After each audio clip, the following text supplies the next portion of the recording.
தங்கம் எப்பவுமே தங்கம் தான். ஒரு கப்பல்ல நீங்க தங்கத்தை எடுத்துட்டு போறீங்க, அது கப்பல் மூழ்குது, அப்படி மூழ்கினாலும் தங்கம் வந்து ஒன்னும் ஆகாது, தண்ணிக்குள்ளேயே இருந்தாலும் அப்படியே தான் கிடக்கும். சோ அதனாலதான் வந்து அந்த காலத்துல எல்லாம் இந்த பைரேட்ஸ் ஆஃப் தி கரீபியன் படங்கள் எல்லாம் வந்து பாத்தீங்கன்னா தேடி போவாங்கல்ல. அதே போல வந்து நம்ம பழங்கால மரபுகள்ல வந்து தங்கத்தோட புதைக்கிறதுன்னு ஒரு மரபு இருக்கும்.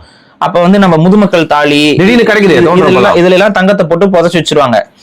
இப்ப என்ன பிரச்சனைனா, இதனாலதான் இங்க பிரமிட் எல்லாம் வந்துட்டு ஓபன் பண்ணும்போது இது பண்ணும்போது நிறைய பேர் வந்து டாம் ரைடர்ஸ்ன்னு சொல்லுவாங்க.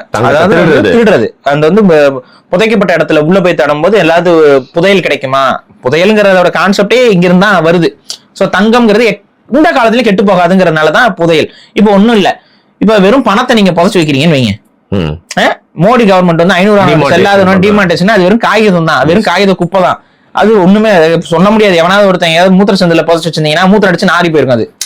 அப்ப புரிஞ்சுக்கணும், இந்த பேப்பருக்கு வேல்யூ சுத்தமா கிடையாது. பட் கோல்டுக்கு என்னைக்குமே வேல்யூ இருக்கும். இன்னைக்குமே வந்து இப்ப பழைய காலத்து கோயில உடச்சோம்னா செவத்துக்குள்ள இருந்தெல்லாம் பானை கிடைக்குது, அதுல இத்தனை பவுன் தங்கம், இவ்வளவு கோடிகள் மதிப்பான தங்கம் கிடைக்குதுன்னு சொல்லி சுத்தமான தங்கம் அப்படியே வந்துட்டு எடுத்துக்கிறாங்க. சோ இதுதான் விஷயம். சோ தங்கம் வந்து வேல்யூ மாறாம இருக்கிறதுனாலதான் அதுக்கு இந்த மதிப்பு, மனிதர்கள் அதோட கரன்சியா அதை நம்ம பயன்படுத்துறோம். சோ இது இப்ப பேங்கிங்க நம்ம தெரிஞ்சுக்கணும்.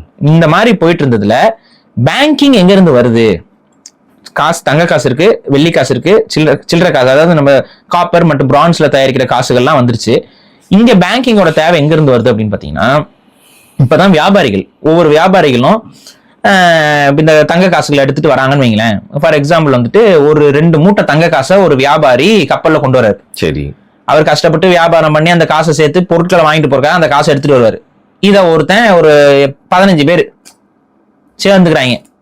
சரி, 15 பேர் ஒரு 20-30 பேர் சேர்ந்துக்கிறாங்க. இந்த 20-30 பேர் சேர்ந்துக்கிட்டு வந்துட்டு அந்த கப்பலை வந்து சுத்தி வளைச்சு அந்த 2 மூட்டையை தூக்கிட்டா முடிஞ்சு வச்சா எல்லாமே.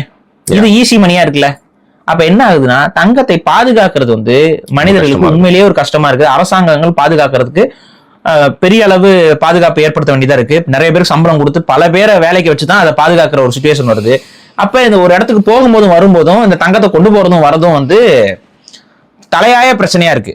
அப்பதான் என்ன பண்றாங்கன்னா, இந்த தங்கத்தை பாதுகாத்து வைக்கிறதுக்கு நம்ம ஏதாவது ஒரு இடத்தையோ ஒரு இதையோ தேர்வு செய்யணும். அது வந்து நமக்கு ஒரு தேவையாகவே மாறுது வியாபாரிகளுக்கு.